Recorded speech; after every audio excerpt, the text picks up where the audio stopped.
All right, Stephen Key here, and today I've got a very, very special guest, Andrew Krause. I'm feeling special. Well, you are special. So special. Uh, well, Andrew, the reason why we're doing this together, there's a special thing that's happening next, I think it's May 25th at noon. At That's noon next Wednesday. Pacific, three Eastern. Yeah. That's next week.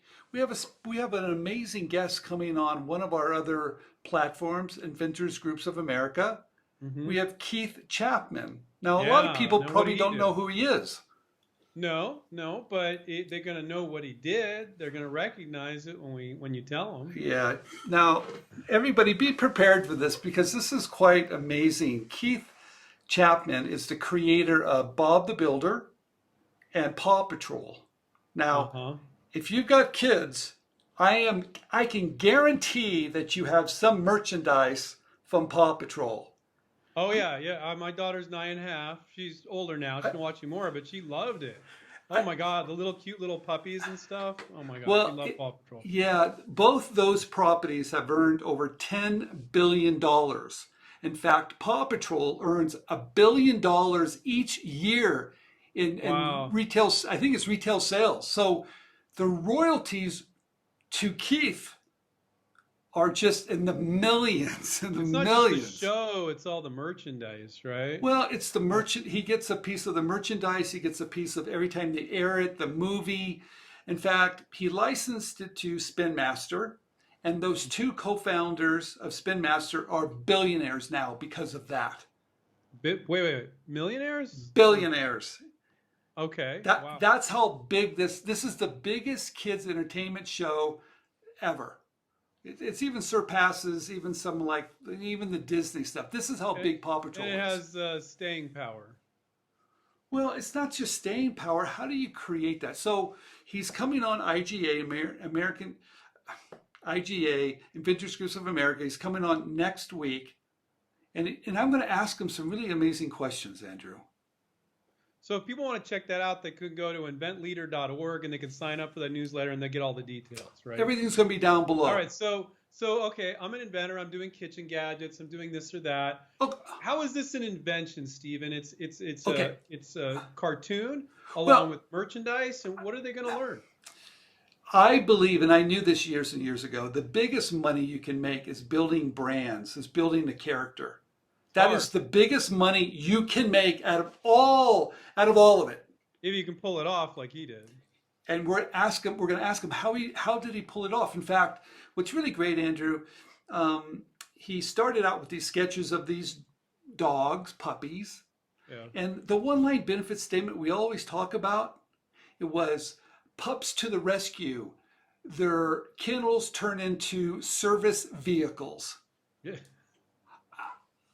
Okay, so why is this important to us creators? Number one, I know everybody has had a favorite cartoon, had a favorite story, and maybe they have a story, or maybe they've got a character, or maybe they've always thought about, hey, how do you do that? How do you come up with the character, storyline, and pitch it? So I'm going to ask them, number one, do you do the storyline? Do you do the hook? Yeah. Do you do the character? How do you design that? That's the first question. I want to get That's into the his mind. that's the big thing I want to get out of Keith. How, like, because this is what everybody's going. That seems overwhelming. How do you get started doing something like this? How do you get started? And then Yeah. also, I want to hear about the path, but particularly, how do I get started? What were his problems? What were the things that came up? Did he have doubts, which you know he Well, did? Andrew, he did. The story's kind of amazing because he was designing everything from greeting cards. He was writing movie scripts, reality TV. I mean, he has ideas in all those different areas. But he started out in I think an advertisement, didn't like it, and went over and worked for Jim Henson and learned about licensing.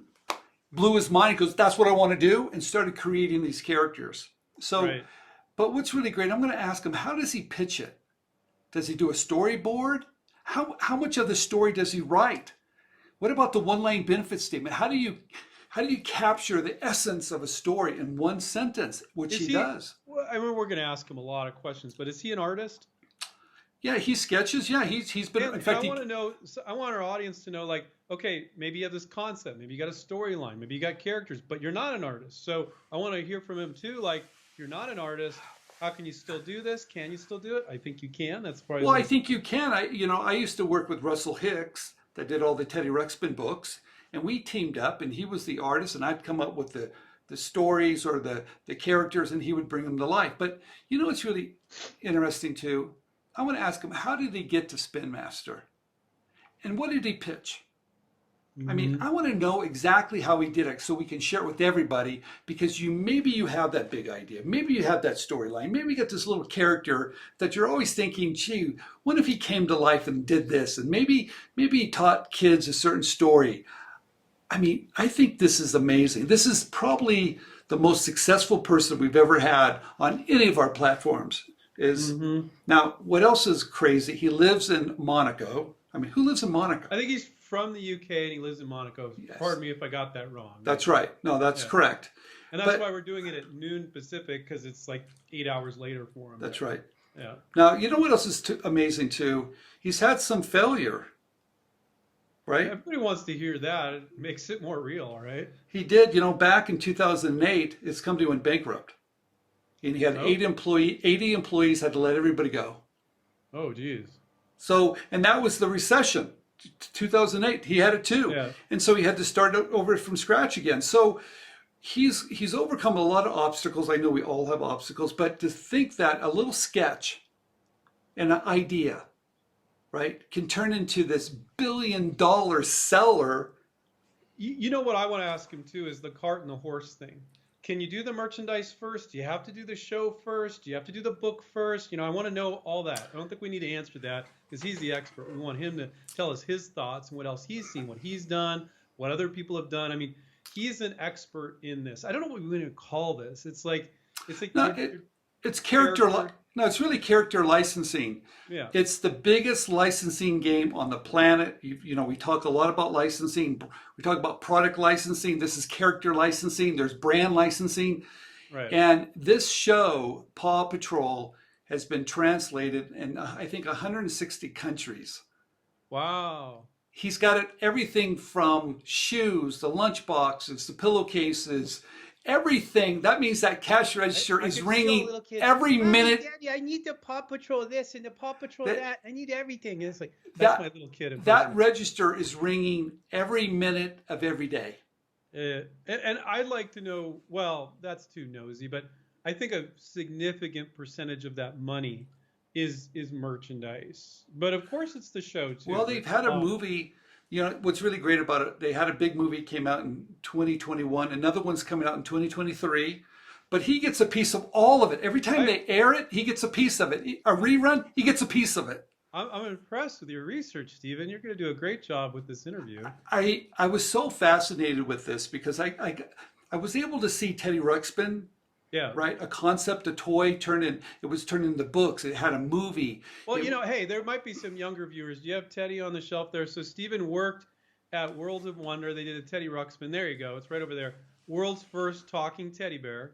And that was I don't know, was that your first job as a designer? Really? Pretty much. But I got Right. to see Teddy Ruxpin develop into books and cartoons. And they even had a Teddy Ruxpin and Macy Day parade and Thanksgiving. It was a big balloon. I mean, he was everywhere. Now, Teddy's cute, but we're only seeing half your face. Can we bring it back to you? He is cuter than you. He's okay. So I think if you're interested in licensing, if you're interested in how we did it, I think if you're just an inventor, you're going to be curious as I'm curious. And Andrew's, no, I've done my homework because I'll tell you, I want to know how he pitched it, how he designed it.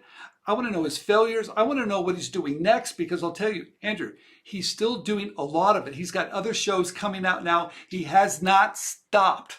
Yeah. So, and this webinar, guys, is completely free on Inventor Groups of America. If you go to eventleader.org and you sign up for the newsletter there, you'll get the notification of it. So make sure to do that. It's completely free. We're not trying to sell you anything. IGA is Stephen and ours, like charity work, where we have meetings for inventors, where we bring people like Keith on, and we support inventor group leaders. So even though you guys know us as doing InventRight for 22 years, we've also been doing IGA for, I don't know, was it 4 or 5 years now, Stephen? It's been about 5 years, and I'll tell you, it's a place where everybody comes together, the leaders, the members, all of us come together, and we hold it once a month. But I want everybody to join. It's absolutely free. Come listen to Keith. I think it's going to be really exciting. I'm excited about it. So I will see everybody. And here's the thing, you guys. It's limited seating. Get there early. Get a seat because it's going to fill up. We have 500 seats, and I can guarantee it's going to fill up. It will sell out. So everybody, not sell out, fill up. So please show up early. Show up early or you won't be able to get in. All right. All right. Good deal. Take care. Keep inventing, everyone. Inventleader.org. Sign up for the newsletter and get notified of that event on May 25th at noon Pacific and 3 o'clock Eastern. See you guys. Keep inventing. Bye. Bye, everybody.